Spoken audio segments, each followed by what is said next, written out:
Xin chào các bạn, chào mừng các bạn đã quay trở lại với kênh eBay Việt Nam. Trước đó mình có làm video tập hợp động cơ Tongjen TSD Z2. Đây, em nó đây. Tongjen TSD Z2 sử dụng công nghệ torque sensor, trợ lực theo lực đạp. Và bây giờ mình sẽ hướng dẫn chi tiết các bạn lắp chiếc động cơ này. Và bây giờ mình sẽ hướng dẫn cho các bạn lắp đặt động cơ này vào trong chiếc xe đạp ha. Đầu tiên là các bạn mở con ốc này ra trước nè. Hơi nhỏ đây ha.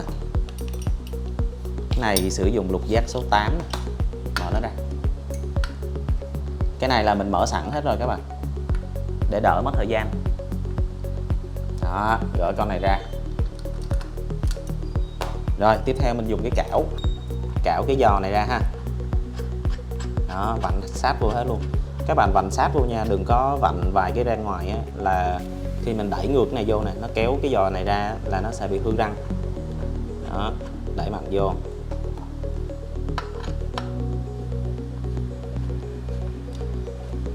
Rồi, ra rồi đó.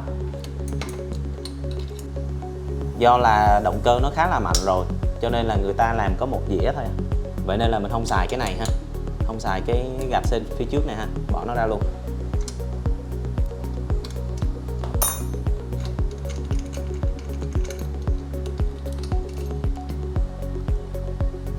Phía bên này cũng tương tự các bạn. Vặn cái nóc này ra.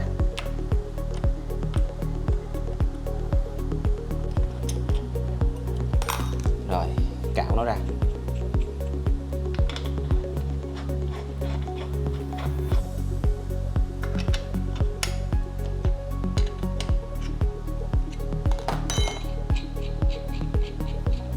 Rồi, tiếp theo nè.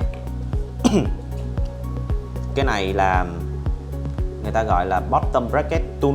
Không biết gọi chính xác nó là cái gì nữa, nhưng mà nó có những cái răng này để mình vặn cái con ốc này ha. Vặn là các bạn vặn ra phía trước nha. Cái bên này vặn ra phía trước, cái bên này cũng vặn ra phía trước luôn. Cái thời mà lúc mà mình mới chơi xe đạp mình không biết, mình cứ nghĩ là vặn theo chiều kim đồng hồ là vô, còn ngược chiều kim đồng hồ là ra. Cái này nó ngược lại hoàn toàn nha các bạn. Tại vì cái vấn đề là khi mà mình đạp ha, mình đạp là cái trục của mình sẽ xoay về phía trước rồi nè. Đó, thì nó làm quay về phía trước đây là vặn vô. Thì các bạn đạp cỡ nào cỡ là nó càng đạp càng chậm. Chứ ví dụ như nó làm theo cái răng ốc thông thường là các bạn đạp về phía trước là nó vặn ra, là cái này nó sẽ bị tuôn ha. Cho nên là cái ý đồ của nhà sản xuất là như thế. Và mình vặn là sẽ vặn ra phía trước. Đó. Ngược chiều kim đồng hồ. Rồi, đến bên này. Cái này cũng vặn ra phía trước ha.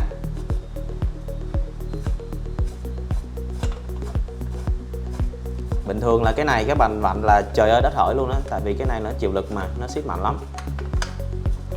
Mình vặn nó ra trước để đỡ mất thời gian cho các bạn thôi. Phía trên này mình lắp LCD ha. Mở ốc này ra. Tay này là tay 31.8, cho nên là gắn cái này là vừa luôn, mình không cần phải miếng lót nữa. Bỏ miếng lót ra.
Cắm cái dây này vào trong LCD ha. Tay ga là cũng cắm vào trong LCD, tay thắng rồi cũng cắm vào trong LCD. Thì cái bên dưới LCD nè, mình có 3 cái lỗ ha. Cái lỗ ở giữa này là để gắn tay ga, 2 lỗ hai bên này là để gắn tay thắng ha. Và các bạn để ý nè, đối với lại cái đầu cắm của tay ga và tay thắng á, là bên này là cái mặt trên nè, bên này là nó có thêm cái cành lồi nè, thì mình để cái cành lồi này ra phía trước ha. Nhớ nha, các bạn quay ngược như vậy cắm là chiếc xe là nó chạy ào tới luôn á. Rồi ở đây là tay thắng mình sẽ cắm cái lỗ bên hông, rồi để cái cành lùi nằm phía trước mình, quay ra phía trước xe đó.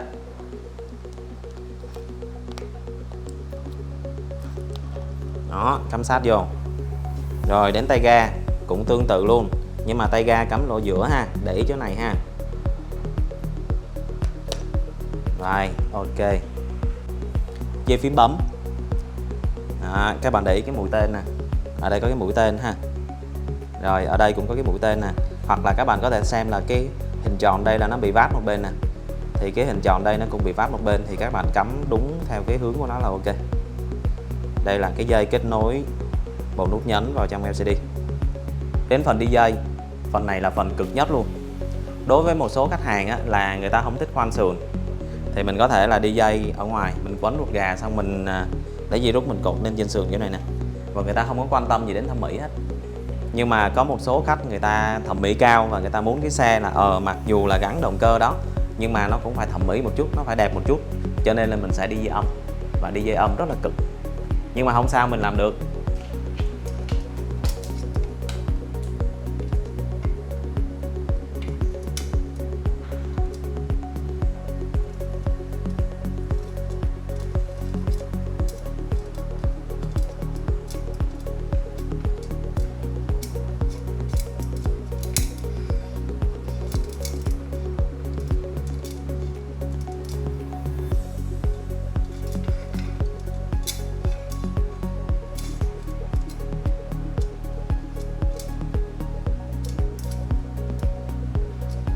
Rồi tới phần gắn động cơ các bạn ha. Đối với một số xe là cái dây nó đi lên trên này thì xỏ dễ lắm, còn những cái dây mà nó đi vòng xuống dưới nè thì các bạn xỏ thì nó hơi cực tí xíu, là các bạn phải kéo cái đầu dây nó nằm ở bên này xong rồi xỏ vô, tại vì cái khe giữa cái trục và cái động cơ này nó hơi nhỏ, nó cũng chỉ vừa đủ cho một cái sợi cáp đi qua như vậy thôi, cho nên là hơi cực tí xíu. Đó, kéo cái đầu cáp qua đây, kéo cái đầu cáp qua đây, rồi đẩy nó từ từ vô.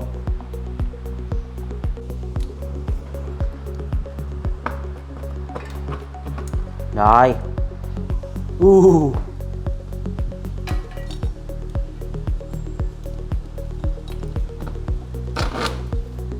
ok,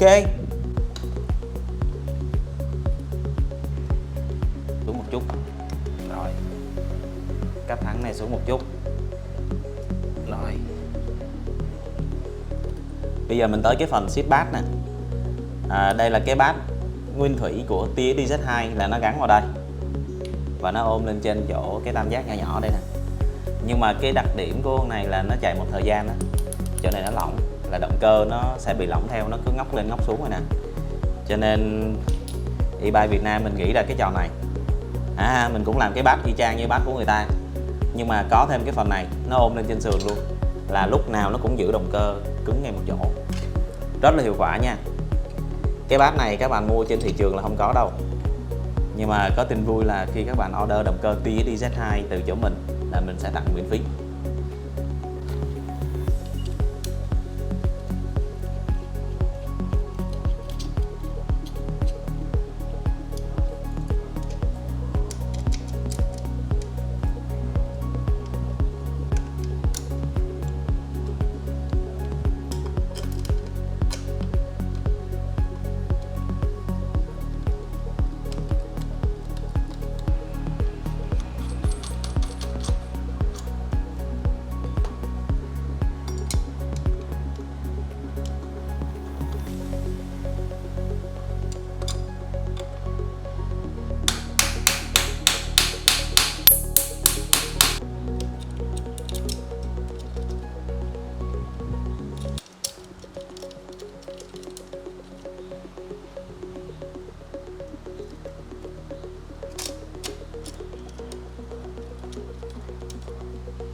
Rồi, các bạn thấy cục pin này có đẹp không?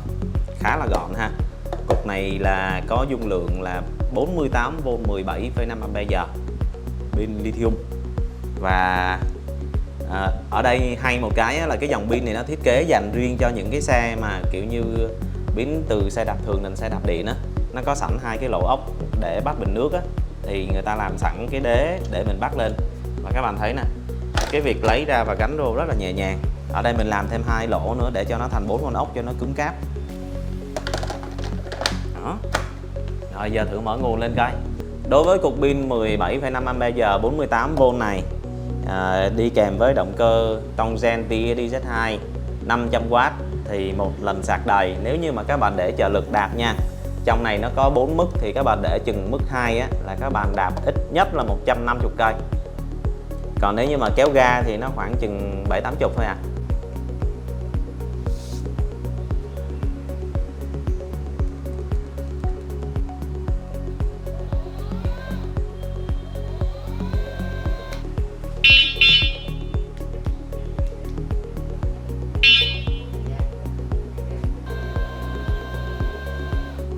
Các bạn thấy cái vòng xoay của nó không?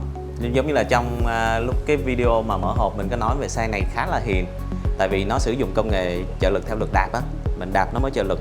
Và ví dụ như các bạn có xài ga nè, thì khi mà lên ga là nó cũng quay từ từ nó đẩy mình đi. Cho nên là đối với chiếc xe này mà đi trong thành phố và những lúc mà đường đông á, là các bạn rất là dễ điều khiển nó. Nó dễ hơn ba phang rất là nhiều nha. Ba phang các bạn chỉ cần nhấp một cái là nó đẩy mình đi, là lo phải bóc thắng trước rồi đó. Rồi mình nói thêm một chút về cái phần đấu dây nè. Đây là hai cái đầu dây của dây từ LCD xuống và dây từ động cơ. Tại sao mình lại cắt ngang ra như vậy? Là bởi vì là khách yêu cầu mình đi dây âm. Bình thường là đáng lẽ là mình sẽ để một cái sợi dây dài mình cột đây nè, nhưng mà nay mình đi dây âm. Và đi dây âm thì thường nó sẽ dư một bó dây ở đây. Vậy nên là mình cắt cái này mình hàn luôn. Hàn chì đàng hoàng nha. Ví dụ như những cái sợi này nè, đây những cái sợi nhỏ nhỏ bên trong nè, cắt ra xong xoắn lại, xong rồi hàn rồi làm móng co lại nữa cho nó thiệt là chắc, nó dẫn điện tốt. Đó, thì nếu như trường hợp các bạn không đi dây âm, các bạn vẫn sử dụng cái dây này á, thì khi cắm các bạn để ý nè, hai cái mũi tên ha, hai cái mũi tên là nó phải đối định với nhau rồi các bạn cắm vào. Các bạn để ý hai cái mũi tên ha. Rồi các bạn nhìn dưới này nè, ở chỗ này là nó không có cái lỗ nè, ở trên bên này nó không có chân nè, thì hai cái mũi tên nó nằm đúng ngay vị trí nó, thì những cái chân bên trong nó mới xỏ đúng vào lỗ. Đó, các bạn đẩy mạnh vào. Đó, như vậy mới ok ha. Các bạn chỉ cần lệch đi tí xíu thôi là cái chân bên trong này nè, cái chân đồng bên này nó sẽ bị gãy liền các bạn ha. Rồi bây giờ mình bắt đầu gắn nam châm nha các bạn. Đây là cái cảm biến nè. Cảm biến này là nó nhận từ trường từ nam châm. Thì khi mà bánh xe quay được một vòng á, là nó tính ra dựa trên cái đường kính bánh xe thì nó sẽ tính ra được ô đô, nó tính ra trip và nó tính ra vận tốc cho mình. Đó, thì các bạn để ý ở đây có cái mũi tên ha, thì cái nam châm nó cũng phải quét vào đây. Và nhớ là khi các bạn lắp đặt thì cái nam châm nó không được quá xa cái mắt đọc. Nếu như mà xa quá thì nó đọc không được, gần quá thì nó cạ ha. Cho nên là mình cứ tìm cái vị trí nào mà nó vừa vừa khoảng 1 cm là được. Đó, xong mình thả cái nam châm vô, vặn nó cứng lại ha. Các bạn phải vặn cứng nha, bởi vì khi mà mình chạy tốc độ cao á, cái lực ly tâm của bánh xe á, nó sẽ đẩy cái cục nam châm đi ra xa. Đó, vậy nên là nó sẽ bị mất tín hiệu, đồng hồ nó sẽ báo lỗi.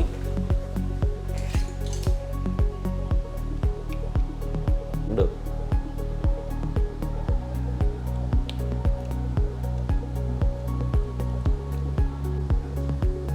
Giờ bên phải nha các bạn, chữ R. R là right. Right là bên phải, right cũng là đúng.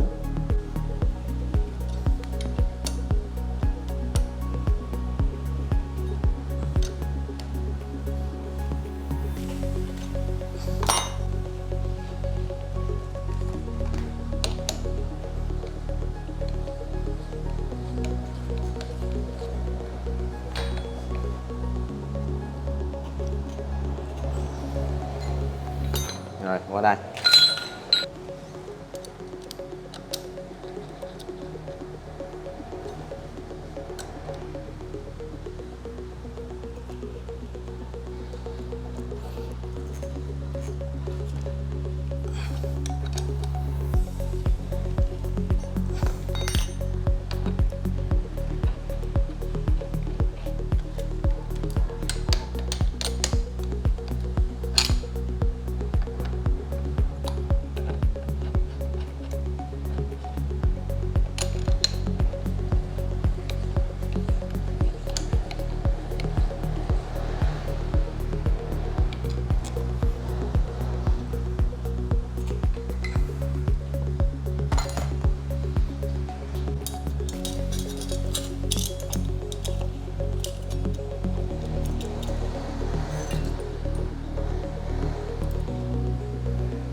Rồi cái đầu cáp này nó nhỏ nhỏ vậy thôi ha, cái này không cần làm gì cũng được, nhưng mà thôi mình bấm vô một cái để cho nó đừng có bị tưa.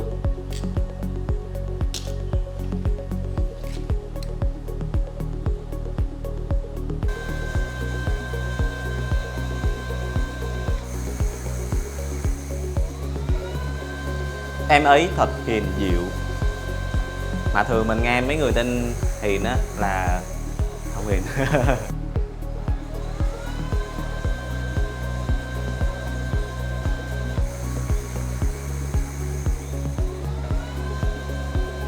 Xong rồi nè các bạn. Sau một buổi làm việc, e-bike Việt Nam đã chuyển hóa chiếc xe đạp thường trở thành chiếc xe đạp trợ lực. Các bạn thấy có đẹp không? Các bạn thấy có gọn không? Bình thường là mình hay làm kiểu là cái sợi dây đi ngoài, nhưng mà nay đi dây âm thì nhìn khá là gọn, khá là sạch sẽ.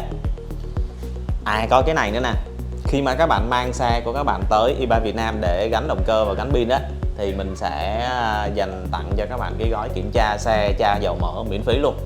Kiểm tra toàn bộ, thiếu dầu, thiếu nhớt chỗ nào chỉnh sửa hết, rồi gắn động cơ, tặng cho các bạn gói đó nha. Ok, xin chào tạm biệt và hẹn gặp lại các bạn trong những video lần sau.